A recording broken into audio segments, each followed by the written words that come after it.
Welcome back, everybody. It's definitely not a week off because players practice and coaches go recruiting after they practice. Players are off for the weekend, but we felt like we had a really good open date to let some young guys get a lot of work. Hopefully they can get more playing time. Also, got to sit down and talk to every player individually about where he is and what he's looking at, and specifically, Jeremy just mentioned George Pettaway. He and his father had talked to Coach Porter, and I agree with him completely. He's not getting a lot of significant snaps right now, so take your 4 games. He can play in the bowl game. You can play a 5th game now and still redshirt. He wants to stay here. He likes it, but he also felt like that, and I agreed completely, that take the year to redshirt unless there's injuries or a need for him to play more, and be smart, and then give him a year back, because we did about the same thing with him last year. He played a few more plays, but he didn't get a lot of plays, and we think he can be a good player. So that's the difference in the transfer portal and the new redshirt rules, and trying to look at years and what's best for each player. And we've had a really good conversation with every player on the team just about the NFL, just about are you happy, are you unhappy, are you thinking about transferring, who can get their degree in December, who can get their degree in May. So it was a great opportunity to sit down and have a heart-to-heart talk with all of our players. Mack, yes. Sorry to interrupt you. He's going to transfer. He's going to enter the portal. That'll work. Absolutely not. Okay. I don't know who you were listening to. Well, when Jeremy said go through the spring, I thought it meant he's going to redshirt this season, go through the spring with you guys, and enter the portal. He'll see. If he feels he wants to stay, he loves it here, but he wants to play. So I think that's the biggest thing that you look at is he's going to go through the spring, meaning he's staying. And yeah, no, he wants to get, and I'm glad you asked. There would be some of your readers that could be already tweeting about it. There's no question that was. I was told when tweeting started, it's really hurt the media business, because a lot of people tweet something before the coach finishes or the media finishes, and then you say, "Ooh, that's not what it is. Can I take that tweet back? It's deleted real fast." So yeah, but no, specifically. He was the only one that said, I would like to redshirt if possible.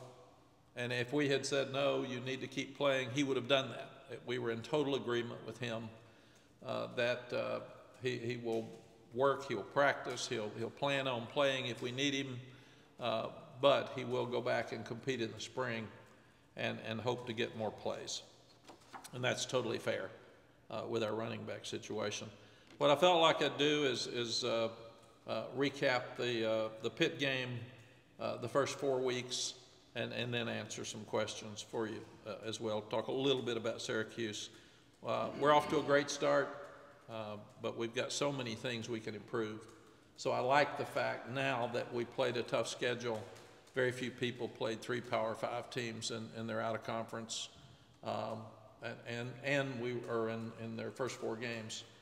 And we were successful, and we've got things we can fix. If you've played 4 perfect games and you're still not happy with everything, it's more difficult. But we've got a lot of things we can fix, and addressed all of those last week. I told our coaches to act like we're 0-4. And the only way to get better is if you, a lot of times when things are good, you don't correct them. You don't correct your mistakes because you feel good. You think, oh, hey, we're doing good, man. Well, act like you lost the game, because that's when coaches start correcting things better. So 14th and 13th in the 2 polls, that'll only be significant when the college football polls come out, and then you want to be in the top 12 moving forward. That's more significant than it's been in the past. These polls aren't as important as the playoff poll. First 4-0 start since 1997. It's the 2nd time since 1983, so it hadn't been easy for us to get off to a 4-0 start. We've only been 4-0 9 times since 1950, so it's significant. And like I said, it wasn't an easy schedule. It was a tough schedule and very physical team. So this team has answered a lot of questions in 4 weeks. There's only 17 Power 5 programs that are currently undefeated, and 4 of those are in the ACC. So again, it's not easy, or there'd be more than 17 out of the 65. General thoughts on the Pitt game. We're on a 7-game road winning streak, which is the second longest active streak in college football behind Georgia, which is really significant, especially since we were 0-5 2 years ago. And the coaches and the players have completely turned that narrative around. You have to go back to the 1940s to have in 2014 to 16, we had a 9-game winning streak. But to go back to 10 games for a road winning streak, it was 1940s. So again, those aren't easy things to do, and this team has stepped up and doing some really cool things. Player of the game for the Pitt game on offense was J.J. Jones, 6 catches, 117 yards. At 117 yards was a career high for him. We're really proud of J.J. When Tez didn't get to play, somebody had to step up, and J.J. has stepped up for us, and he's doing a really good job. Elijah Huzzy was obviously a tremendous transfer for us from East Tennessee State. He was the defensive player of the game. 2 interceptions, a breakup, and a tackle, and he had the 1 reception on 5 targets is all he gave up.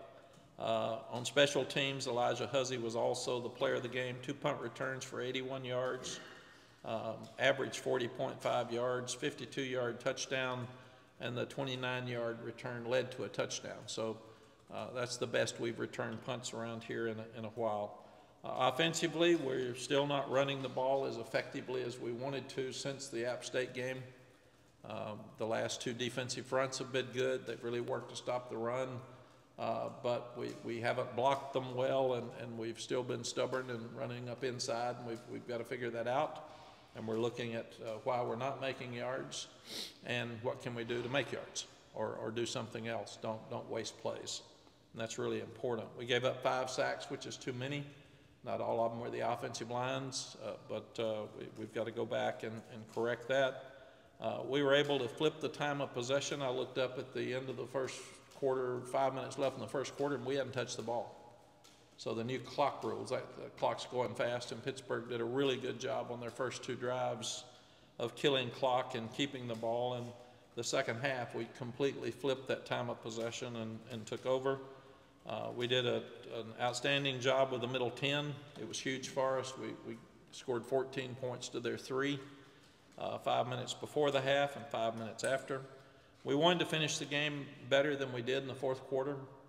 And again, we ran the ball good in the 4th quarter against Minnesota. We did not run the ball good in the 4th quarter against Pittsburgh. And I really wish we had just put the white team offense in, the second team offense in, and let them play. And we should have done that, but we're working so hard to do what we did at Minnesota and run the ball better in the 4-minute drill, and we didn't do it very well. 3rd downs in 2022, we were 53% successful on 3rd downs, 28 of 53. In 23, we're 58%, 33 of 57. So we've improved significantly in that area. Red zone touchdowns through our first 4 games. Last year we had 13 touchdowns, 8 passing and 5 rushing. This year we've got 14 touchdowns, but 3 passing and 11 rushing. So we are running the ball better in the red zone, and because of that, we're doing a better job of scoring touchdowns. Quarterback rating last year for the season, Drake was 82.7 with his QBR. That was 10th nationally. This year, after 4 games, he's 87.3, 6th nationally. So Drake's doing a great job for us because we're running the ball better in the red zone. He's had a couple of guys get caught on the 1-yard line that would have been touchdown passes that we've run it in. His touchdown numbers don't look quite as good. This is also really significant. Drake is the first quarterback in North Carolina history to complete 70% of his passes in the first 4 games of the season. And that's really amazing that he's doing that. Defensively, we got off to a rough start, which we figured we would on the road. Pitt was kind of a desperate team. They'd lost the week before to a rival. They were off to a 1-2 start.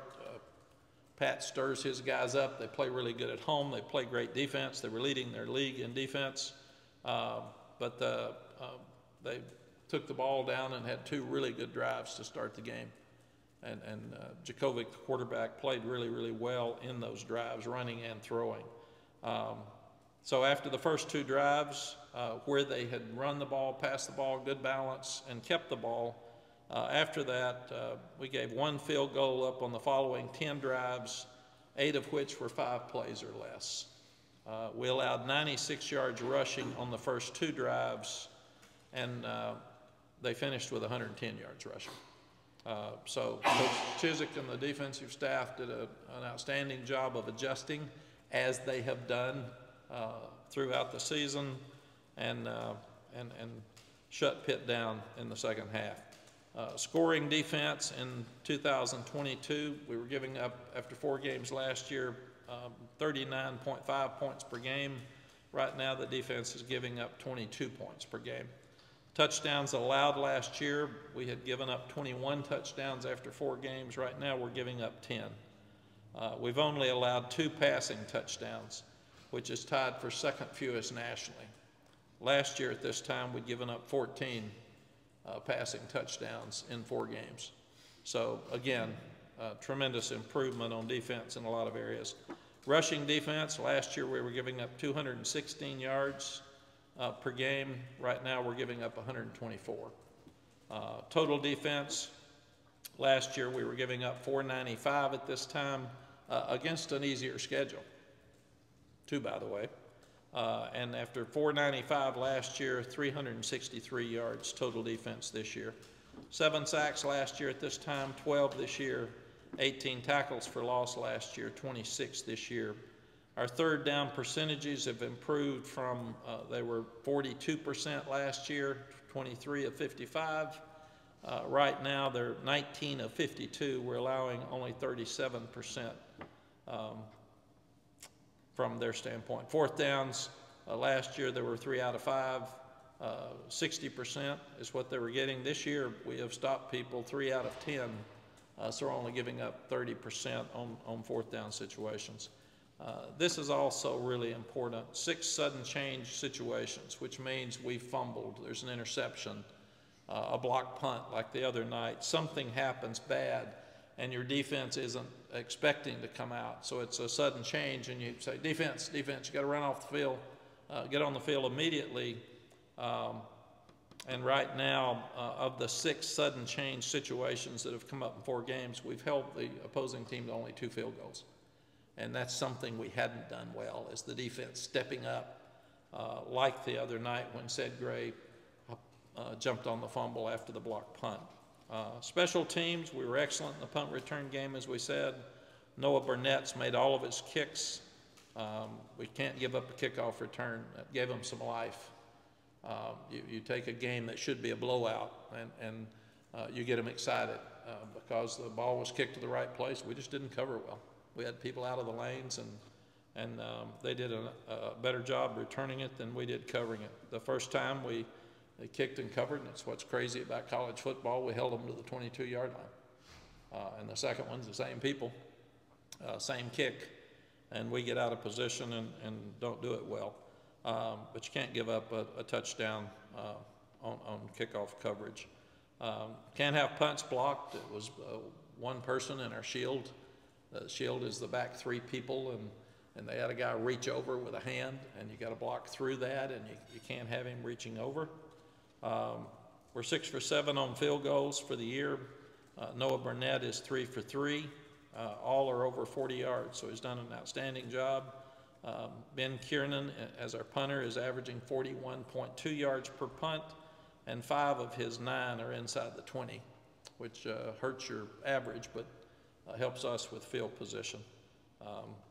You start looking at Syracuse. The last time we played Syracuse was the first game in COVID, and there were 25 people in the stands. is the weirdest thing I've ever seen. The doctors and trainers wouldn't let us have our pregame in the locker room or our postgame. And since there was nobody there, we had pregame out on the field for the pregame speech, and the postgame we talked out on the field. Even the parents couldn't be there. And I remember even saying, Daz Newsome returned a punt. It was a great play, and there was nobody. It was worse than a scrimmage. There was no emotion. It was the weirdest thing I've ever seen in my life. I was mad at everybody on the sideline. They're looking at me like I'm crazy because it was so quiet in that stadium. So it changed who we were for sure. But excited that the Syracuse game's a sellout. Sometimes they wait to announce because if the opposing team doesn't buy all their tickets, they have to sell those before it's a complete sellout. But I know Syracuse is sold out. Miami's already sold out for next week, so that should be fun. We're ESPN at 3:30, so that should be great as well. Dino Babers is a friend of mine. I've known him for years. He's was one of the offensive gurus with Art Briles' system and is running up and down the ball with tempo. He's done an outstanding job at Syracuse. And he added Rocky Long, who's been the head coach at New Mexico and San Diego State. And he's been considered a defensive genius for years, lining up and blitzing and playing man coverage and creating havoc. And Rocky's one of the most respected coaches in our business as far as the defense. Their quarterback, Garrett Schrader's 6'4", 225, and he can run over you. You start trying to figure out, he doesn't slide much. So as you're getting ready to hit him, if he slides and you hit him, it's a penalty. If you think he's going to slide at 6'4", 225, he will run right over you. Man, he's one of the toughest quarterbacks I've ever seen. So he'll be a real challenge. LaQuinn Allen's an outstanding running back. And they've got a 6'6" receiver and an Alford and a 6'3" receiver in Hatcher that are really good players. So that we'll have our hands full there. Wax is a 230-pound linebacker. Clark's a really good free safety that makes a lot of plays for him. And Darton is a nose tackle that gives you a whole lot of problems. I obviously sat and watched all of the Syracuse-Clemson game on Saturday. We had to ask our players to watch the game, and we actually gave them things to do, to look for during the game, to write down, like a review, a study plan for your test. And then team works them right after the game and said, this is a really close game, but because of the 3 turnovers that Syracuse had that led to 21 points, it let the score not look like the game. So don't sit here and think that Syracuse isn't going to come to town with a great team. Questions? Real quick, offensively, is there any updates on Willie Lampkin and Gavin Blackwood? Both practiced yesterday. We were in shorts, so we really won't know till we watch them run this week, but I think both should be okay. Mack, before the season, you talked a lot about how you were going to go through the first 4 games and then reevaluate during the bye week. Do you almost view this game as another week 1 for the team? You do. You start over. And again, Michael, I told the coaches to act like you're 0-4. Be really hard on yourself. Don't sit around and listen to people patting you on the back and feel like things are good. It's obvious what we're doing good. What are we not doing well? And what do we need to fix? And how do you fix it? That's the other thing that coaches, by and large, if things are going well, you don't even grade people as hard. And that's a real problem in our business. Is everybody's bragging on you, you start thinking things are good, and sometimes the perception's not reality. There are things we need to fix. We've still given up too many runs that we give up 3 runs a game for 100 yards. You can't do that. Somebody's in the wrong gap. Somebody misses a tackle. We're playing the ball much better in the secondary, but we've given up too many deep balls. Why are we not running the ball as consistently on early downs as we need to? Because that gets you back to our old problems of 3rd and long, and we need to get out of 3rd and long. Why do we have a block punt? Why did we have a kickoff return for a touchdown? So be hard on everything that you're not doing well instead of sitting around and feeling pretty good about yourself. If you get comfortable in this business, you get complacent. You can never be comfortable. And most of the teams are a lot alike. transfer portal has made parity more than ever before in this business. And there may be a few that are better than the others, but you start looking to Ohio State and Notre Dame comes down to the last play, Duke and Notre Dame comes down to the last play. So there's not much difference. I think there's less difference in teams in college football right now than in my 47 years. So you better be ready to play. You better be ready to play every week. And if not, you're going to get beat. You've mentioned a few times in the last 6 weeks about this is an older team. And some of the things you're just rattling off, the sudden change defense, 3 games against Power 5 teams in third and fourth quarter allowed just 2 field goals. The adjustments are being made and the kids are getting it. How much of it is their experience? And how much of it is also Gene sort of adapting now because he was out for 5 years and maybe you communicate things a little bit differently now? Yeah, Gene's an unbelievable coach. I kept saying that last year because he was so frustrated because he could see things we weren't doing well. And he's got the real chip on his shoulder, which you have to have in this business because he's never comfortable to make sure that everybody's doing their job better.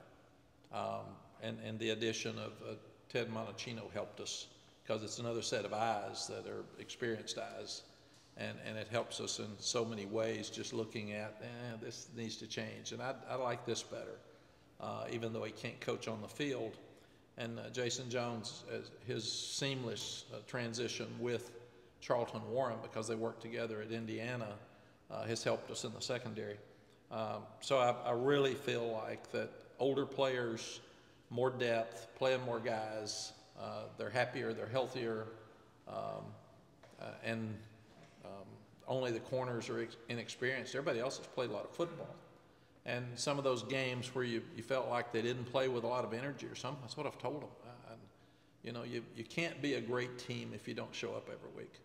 You just can't. And it's not easy to do, obviously, because a lot of people, you sit there and watch Saturday, and some people don't play good. But last week's practices, all 3 practices last week, were all as good as I've seen for an open date. They came ready to practice. They were excited. They worked. They competed. And that's unusual.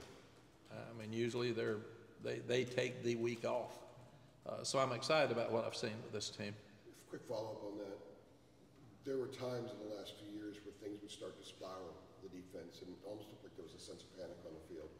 Are you noticing now like that they're not flipping that switch to panic? They stay on board. And how much is Cedric and Power, maybe even Kamen, a part of that? Yeah, absolutely. Saturday night was a great example because I wasn't happy with the start. None of us were happy with the start. And instead of panicking, they kept getting better and better and better. And Gene is he's a very confident, he's not one who's going to scream and shout and show emotion all the time. He's going to think and fix. And the defensive staff under his leadership does about the same. Chip's very much the same. Both of them have been head coaches. Both of them have been there, done that. So I'm seeing that. And I saw it a whole lot the other night, even after the defense gave up the first 7, the offense goes right back down and scores and answers, and they're starting to talk about those things instead of me. Seems like for 4 years I've been screaming at guys on the sideline about, you got to answer, and they're looking at me like, we got it. So that's better. I was just going to say, since we last talked to you, not to bring up a sore subject, But to bring up a sore subject. Yeah, Minnesota's had a two-time transfer rule eligible. And your thoughts on that, and just have you had any communication at all with the NCAA further after with this? Yeah, Chip, I don't know anything about that. They don't give out information, so that's difficult to figure out. And I know that we've got some really smart people that care a lot about Tez that are looking at all his options, and that's not going to change. I've been so proud of our people, our trustees, our chancellor, our athletics director. So I've pretty much gotten away from it and had to go back and coach. But I know there's people that are looking for his best interest. Mack, would you be able to run down who you got targeted for a red shirt in terms of the freshman, who's not for us? I mean, I'm sure this was a big thing you did last week was bring them all in and talk to them. Like, could you list it all for us? I'd rather not, Adam, because they may play tomorrow if somebody gets hurt. That's the problem. So what we've done, I actually had our coaches, we schedule spring practice this week, what days, so if you want that we can get it to you. We've scheduled a spring game last week, and I made the coaches give me a depth chart for spring practice, because with the roster management, you can end up with no running backs. We ended up with 2 linebackers, and it's hurt us, and we're starting to get that room back now, but it's been a problem. We got thin at wide receiver. So I actually told them, give me a year in advance who's coming in early of our commitments, who's you think's going to stay, who you think's going to leave, who will go to the NFL, who will graduate and might transfer. And if a guy's not playing and he graduates, we would encourage him to transfer, because that would be best for him. But as soon as I said that, George may play next week. I mean, it's just, it's crazy. You're standing out there and 3 guys get hurt, and all of a sudden you're saying, hey, come here, we were kidding. You need to play, man. Get ready to go. So nobody will be redshirted until after the bowl game. So you've got 4 games. And usually the younger ones, their 4 games get eaten up with special teams. Right. And then you have to be careful if you just stick one at the end of a game, stick him in, then it costs him a game if he's in there 3 plays. So it's not worth it, even though you say, why didn't you put him in? Well, what's 7 plays worth? And then now the NCAA made a really smart ruling in that you can play in the bowl game and it not count against your red shirt. So you actually can play 5 games. And that was one other thing they said, Chip, last week, that Tez was out for an academic year. The bowl game or playoffs would be after our academic year, so he could actually play in the bowl game. Or he could play in the playoffs because they're after the academic year is over. He couldn't play in the championship game if we were fortunate enough to play, because we'd still be in finals. Would you think about doing it? Oh, yeah, absolutely. It wouldn't cost him a year because he wouldn't play in 4 games. But he could play. But Tamari could have done that, right? Tamari hurt his knee. Tamari could have actually played because of his ruling in the NC State game and the bowl game. And the championship game. And the championship game, but he hurt his knee. So they scoped his knee, and that's why he didn't play. Gotcha. But yes. You talked about making a pre-spring depth chart or whatever. Have you ever had to make one this early, like 5 weeks into a regular season? Have you ever done that? No. No, I think we started it last year just because things are so different. And you're also having to look at who you can bring in January, because the NCAA rule is limited to the numbers you can bring in, depending on who you're losing. And you don't know who you're losing, so you don't know who you can bring in. So some of the high school guys are saying, I want to come January, and we're saying, well, we don't know who's leaving yet. So, and then you've got to look at, do you take a high school guy instead of a grad transfer or a transfer? So it is all over the place right now. Pat Sudis's job's become more important than ever, and I've told all of our coaches, go visit with Pat individually about your unit and your room, and see what you think and what he thinks, and talk to him about your conversations last week, so we'll know exactly where we are. And then you have to look at injuries, because you have Julian Randolph, who will not be in spring practice because he hurt his knee. So in that room, you're losing a guy. So how many guys are you going to lose to injury who may play through the season and then get something fixed after the season that misses spring practice? That's why spring practice is different than ever before, and spring games are different than ever before as well. Yeah, well, to offer that, and you did kind of touch on it, but how fluid do you kind of have to keep it with potential incoming transfer? I know you say you don't know who's leaving, but I guess even if you work the portal in certain positions, like how fluid do you have to kind of keep that short? It's so difficult because you don't know who's going in the portal. You don't know if they go in the portal, number one, if they're interested in you. And then secondly, some of those guys, they want NIL opportunities that may not be in your in your realm of things going forward. So there's a whole lot of multitasking and unknowns out there. There's more unknowns for your future on your team than ever before. Not to get too lost in the weeds of the test stuff, but to get a little clarity here. The ruling is 2 full academic semesters that he must miss. Is that what it is? I think. Okay, so Yes. how does summer school factor into that? It doesn't. Summer school doesn't count. So that 2 sessions don't count as 1 semester? No. In fact, summer school's not even part of the guy's scholarship. The schools have to decide whether they want to pay that or not. Some schools don't pay for summer school because the scholarship is only spring and fall. The university has to decide whether they want to pay for their summer or not. And we have always done that because we want them to be able to graduate in 3.5 years if possible. And you can do that by going every summer. But we also want them here to work out. Mack, when you get Willie Lampkin back, whenever that is, what do you do with William Barnes and what do you do with Diego Pounds? Like, how does that look when he's ready to get back in the line? Yeah, Chip will talk to you a little bit about that in a minute, Adam. But right now we're trying to get to that 8 we're talking about. And when you play a Diego, and we're trying to play Travion Green more, he played 7 plays the other night for the first time. That helps you for next spring. That helps you for next fall. So you're actually working, Willie will be back. So you're working on next year's offensive line as you're working on getting 8 to 10 guys ready to play. It's offensive line is quarterback's the most important position in football. You know, we're seeing it everywhere. If you don't have a quarterback, and our league has quarterbacks, that's why we're good. But if you don't have a quarterback, modern day, it's hard to score enough points to win. The second hardest thing to recruit are offensive linemen. And we've had 3 offensive line coaches in 5 years, so that's tougher with continuity. And then, therefore, it's harder to get offensive linemen out of the portal than anything else because they're of such a need. And when you're recruiting young offensive linemen, you never know when you recruit a guy that big how he's going to play.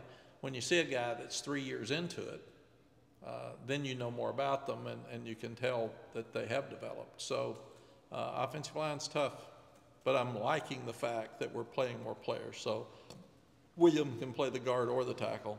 Diego can play tackle. Travion Green can play tackle. We've actually worked Spencer some at guard. Willie can play center or guard. So we're one thing that Jack Bicknell taught us was that in the NFL, they move them around all the time. They only have 7. So it really helps a young guy if he can play both places. And with COVID, because there's still some COVID out there, you worry about a guy not being able to play. With injuries, you've got to cross-train. And one of the key points to being a successful head coach now is making sure you get the best 11 on the field. So if you've got a backup corner that's better than a starting safety, that's really stupid on your part. Play your best 11 and get them out there. Then you have a Boykins that just goes down one day. And what do? You start looking around to say who are the best 11 now. What we do, because this all changes, and it's one of the things you have to do to be successful. Matt, on the offensive line side, how important is continuity with the coaching? You guys have had 3 in 3 years. Different coaches like different things. I mean, talk about that challenge. Yeah, Tommy, it is different, and I mean difference with the hands, the feet, the mentality. And it's a hard place to recruit, therefore it's a hard place to coach. And now people are blitzing so much. They're blitzing so they can put one-on-one great defensive player on a lesser offensive lineman. And if you bring them all, it's like the old Bear defense. When you cover every offensive lineman, everybody has to block somebody. If not, you've got help. So a guard can help a tackle, or a tight end can stay in and help a tackle. But people have just said, we're going to blitz quarterbacks. We're going to stop the run, blitz quarterbacks. We're coming after it. We're going to take chances, and then we got to get to him before the ball gets off. And we're seeing it every game.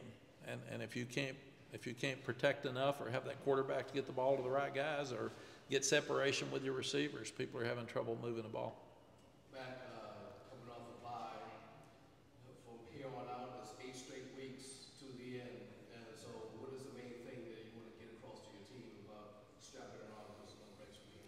Charlie, we've got a great learning situation from last year. We're 9-1. Everybody's bragging on us. We've just won the Coastal for the second time in our school history. We haven't won 9 games since '97, and then we didn't play as well. So what we're telling these guys is quit looking at the future. Enjoy the journey, and we've got to be 1-0 this week. We've got to play our best. It's really not against Syracuse. It's against our standard, and because we don't know how the other team's going to play. We think we do, but we don't. So just go play, and don't be satisfied. Don't be satisfied with your performance. You can be confident without being comfortable, and that's what we're telling them. Mack, I mean, obviously you want to remain in the moment, but at the same time, there is a lot of best starts since X, best this since Y. How does that make you feel personally about the program and where it currently is? You know, one of the things I wanted to do when we came back was make Carolina football relevant again. We had won 5 games in 2 years. We'd beaten 1 Power 5 team in the last 2 years before we got here, and Larry did a great job. And it just didn't finish right, which most coaches don't finish right. That's why they finish, very honestly. I mean, when you look at it, me at Texas, I didn't finish as well as I did at some point there. So I'm really, really proud that we're prominent again. I thought the team should have gotten a lot more credit last year than they got because people got mad at the end. Give kids credit for what they do. Give coaches credit for what they do. And I'm proud of the staff, and I'm proud of these kids. But there's something else out there we want to do. We said we were good. We want to get to great. I said after App State we didn't play great, so I said, okay, I'm going to quit talking about great because it doesn't seem like you're interested in getting there yet. So we're back to let's beat Syracuse.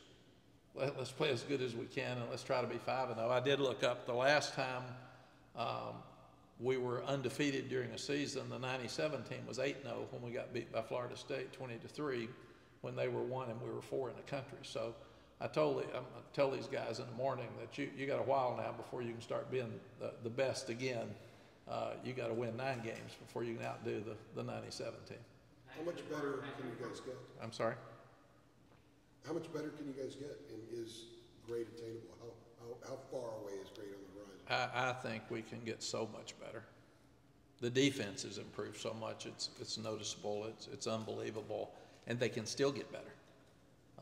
We can. I'm watching the App State Wyoming game, and football's so hard. App State's ahead 19-7 with 10 minutes left to go, 9 minutes left to go, and they squirt a run up the middle for 75 yards for a touchdown. And I showed it to our team, and I said, that's gap control. I mean, that you didn't get in your gap, and then they're kicking a field goal to win the game, and Wyoming blocks it and runs it back for a touchdown. How do those things happen? So 2 plays in that game, and we're playing for 3.5 hours, and you get down to where a game or two, I mean a play or two, they say 5 to 7, maybe 2. So we've got to make those plays. We're still giving up 9 explosives because they make 3 runs of 20 yards plus. Somebody's making a mistake to do that. Why do we have 5 sacks? Why aren't we running the ball as well as we did 2 weeks ago? Injuries don't matter. I mean, if you got them, you got them. So you can't use that as an excuse. Figure out a way to do it. Do you have to throw more on first down? Do you have to get the ball in their hands quicker? Are we holding the ball too long on some of those sacks? Every little thing that we need to do. Why do we have a block punt? You can't. Normally, if you give up a block punt and a kickoff return for a touchdown, you're not going to win a game. And we were able to be good enough to do it. So we've got good players. We've got good coaches. We can coach better and we can play better. And that's the message with all of them. Mack, what beer did you have? Yeah. Yes. Don't be rude at him and just get right. You didn't. No, you didn't even care. You see it hit him. He's getting older too because he forgot that you asked the question there. So. Did you see the adjustment on the fly? Yeah, no, sudden change. That was sudden change. Just for sure. like hey, some of us were here in '97. That's that maturity on defense we're talking about. That's true. Aaron, would you like to follow along? now that we've got older, more mature people at the press conference. I love it. But when you were talking about 97 and so forth, it did get me thinking, I guess, what your 5th year there the first time was when y'all first went to a bowl. I think was, you know, it took 5 years to kind of get through the 2 and 20 and then to a bowl, and then a few years after that to where you guys were top 10. I mean, the game is so different now, but here you are in year 5 and you've got a team that's, you know, 4-0 for the first time since. Are there any parallels to that? Is there any way you think that a commonality in your approach? I know then it was you got to recruit the state well the first time, and now, whereas the game's so different, it's just not even comparable. No, Aaron, it probably is. I haven't really thought about that, but we weren't doing anything good our first couple of years except recruiting. And I could tell we were getting better because we were getting better players, but then we were having to play all the young ones, and they weren't ready to win. So we'd get in some close games, but we were having to find wins of things off the field after games that weren't wins. We'd say, well, they gained less yards this week. That's a win. You know, so, I mean, we were looking for anything that was positive at that time. And then I think our 4th year was when Natron was playing, and we finally got good at something. We could run the ball. And we had Kennard Martin the first year, but we were so bad on defense. We couldn't stop anybody. That year, we could have gone to the Independence Bowl, but Chancellor Hardin wouldn't let us go because it was during finals. And that was a tough one because these poor kids wanted to go to a bowl so bad. We were 6-4-1. We tied Georgia Tech. Georgia Tech had tied us. Coach Ross always said, yeah, you tied us. And I said, no. We were ahead 10-7. You kicked the field goal. They kicked the late field goal to tie us when they won the national championship. So you could see there were things that were better. And you could see going to the Orange Bowl. I mean, we've done some significant things here. Nearly beating Clemson the first year was a positive. But we haven't been consistently good because we would have that game where we didn't play our best. We didn't play awful, but we weren't better than anybody, so we had to play our best to win. And right now, we've been able to win without playing our best. And I think that's where we got, when we got better players and got deeper and more experience. The Peach Bowl team in '92 is the Tommy Thigpens and Corey Hollidays and Rick Steinbachers that are still around here. But that was the first time we had an older team. And then from that point, it started getting better and better. And I'm seeing this. Larry had some really good offensive players, and we were able to add Sam Howell to it. So that got us ahead on offense. Defensively, we were struggling. And we're just now catching up on defense. And unless you can play some defense, it's hard. I'm watching LSU and Ole Miss, and 55-49 or something. It's just, and those are 2 really good coaches with really good players. How does this happen? I mean, it's, in fact, Sally's looking at me while we're watching the game. She said, do you think people would be mad at Coach Chiswick and our defense if we gave up 55? And I said, no, they have been. I've heard it. So it's just, it's part of it. Got time for 2 more. Can I go back? Yes. Elderly statesman over here. And JB. 2 elderly statesmen. Excuse me, JB. The home record that you all had here in Mack 2.0, it was sort of a feather in the cap for you guys until the end of last year with what happened with Georgia Tech and NC State. I was just wondering if maybe because of those 2 games contributing to how you didn't end the year the way you wanted to end the year, did you go back at all coming into this season and sort of, I don't know, reaffirm or re-up the message, hey, we got to protect our house type deal? Like, was that a talking point or an idea that you were trying to sort of preach coming into this year that we got to get that home record back, sort of that type deal? Absolutely. Don't gripe at a fan base if you don't play good in front of them. We talked about it with App State. You can't lose to App State and be a program in this state that matters. I mean, that's just part of the deal. We give them facts, and we showed them the numbers of games that we won at home, and then we showed them that we didn't win the 2 last year that mattered. And I told them, I think part of us not winning those 2 games, where both those teams played well, and you got to give them credit, but I thought we were satisfied.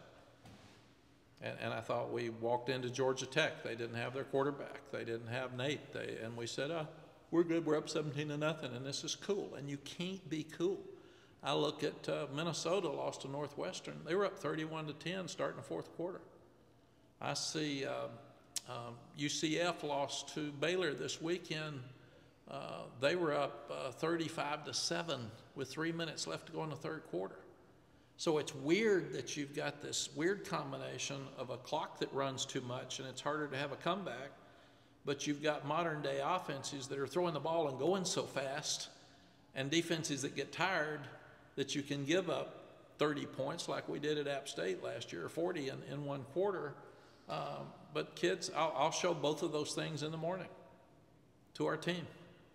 I'll show Boston, or also Bowling Green beating Georgia Tech in the morning, because I'm gonna tell them these are facts, guys.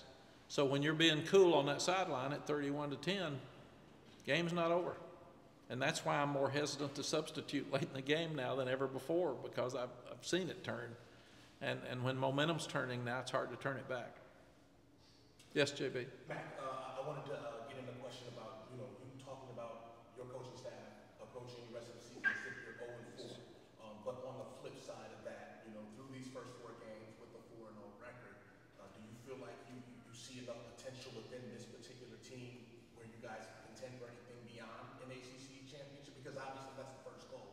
But, you brought up the rankings being important when the playoffs come out and all that or whatever, so clearly that's something that's on your mind. Based off what you've seen through the first 4 games and the adversity that you guys have had to go through, do you feel you guys have enough potential to compete beyond an ACC championship? JB, what I know right now is that Syracuse was 6-0 last year and didn't play as well after that. So I know what Dino's telling them today. We're starting over. We're not going to have the slide like we had last year. We've got to go to North Carolina and win. Our guys have had a week off. They've been patted on the back the whole time. So the only thing we're talking about is not making the mistake of getting comfortable like last year, not looking ahead, not talking about what's out there for us, looking at getting better every day and beating Syracuse and playing to that standard. Because last year there was more talk about Clemson after the Wake Forest game than there was Georgia Tech. And that's a fact that we hadn't been there enough, that we weren't experienced enough to know you better get better as a team each week or you're not going to have a chance to beat Clemson. And what we've got to do to get to some of those heights that you're talking about is we've got to get better each week. And thank goodness our coaches are older and mature. And the ones that have been here have seen us let something go away because we felt a little cool or comfortable. We're not doing that anymore. We've got to get ready for this weekend. I can't wait. It's going to be a beautiful day. I've already checked the weather, 70 degrees. It's going to be a packed house. College football's fun. And it's fun for this community, and it's fun for these students. I'll email or video the students this week and say, get some rest, man. I need you to bring it on Saturday and come, and our fans need to do the same. They need to be a difference in this game on Saturday. But how fun is it? And it's not fun to lose. It's miserable. It's awful. But winning in college football, there's nothing better.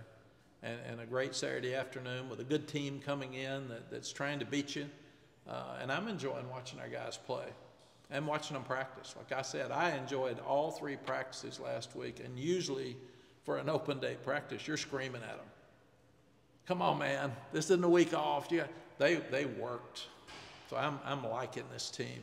They're fun to watch, and I can't wait to see them practice in the morning. I can't wait to see them play Saturday. All right. Thanks, Coach. Thanks, Mack. Thank you. Appreciate it, Mack. Thank you. Hey, gang, just a heads up. I think they just announced it, but our